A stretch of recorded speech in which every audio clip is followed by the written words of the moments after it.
পরিবারের সবাই মিলে একসঙ্গে পিকনিক করতে গিয়েছিল, তবে মুহূর্তের মধ্যেই আনন্দ পরিণত হলো বিষাদে। ভারতের মহারাষ্ট্রে একটি জলপ্রপাতে ভেসে গেছে একই পরিবারের 7 সদস্য। এরই মধ্যে 3 জনের লাশ উদ্ধার করা হয়েছে। ভেসে যাওয়াদের পরিবারের মধ্যে 2 জন কোনো রকমে সাঁতরে উঠতে পেরেছেন, আরও 2 জন রয়েছেন নিখোঁজ।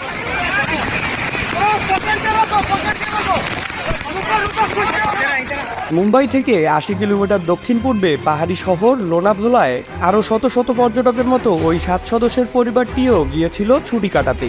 রোববার দুপুর 1:30টার দিকে তারা স্থানীয় বসিবাদের হ্রদের নিকটবর্তী জলপ্রপাতে পিকনিক করতে গিয়েছিল। এদিন সকাল থেকেই ওই অঞ্চলের ভারী বৃষ্টিপাত হওয়ার কারণে বাঁধের পানি উপচে পড়ছিল। এই পানি যোগ হওয়ায় জলপ্রপাতে পানির প্রবাহ বেড়ে গিয়েছিল। সেখানে থাকা অন্যান্য পর্যটকরা তীরে ভিড় করে তাদের সাহায্য করার চেষ্টা করছিল, কিন্তু ছুটে চলা পানির উন্মুক্ততার কারণে কেউ ঝাঁপিয়ে পড়তে পারছিলেন না।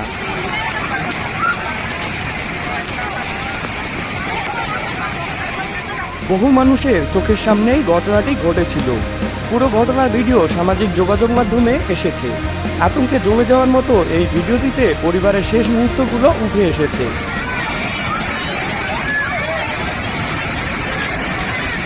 দেখা গেছে উদ্দাম বেগে চলতে থাকা পানির ধারার মাঝে একটি পাথরের উপর দাঁড়িয়ে আছেন তারা।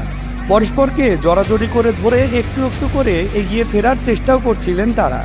অন্যান্য দর্শনার্থীরা নিজেদের মতো করে চেষ্টা করছিল সাধ্যমতো পরিবারটিকে সাহায্য করার। ভিডিওটিতে দেখা যায় কয়েকজন মিলে গাছের শক্তপোক্ত ডাল ও বাকল খুঁজে তাদের বাঁচানোর জন্য চেষ্টা করছে।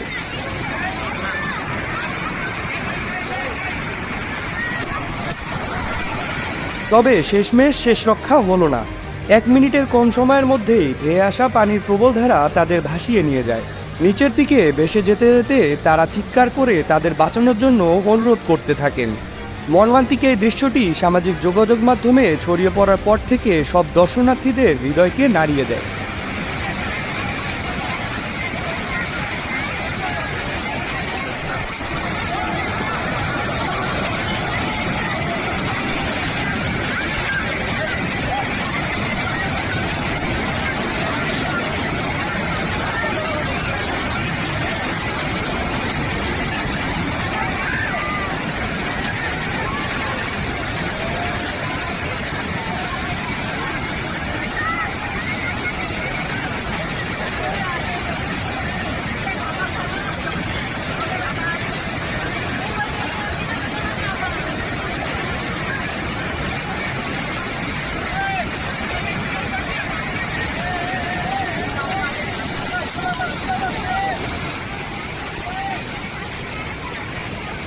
कोई भी बहुत तकलीफ होगी।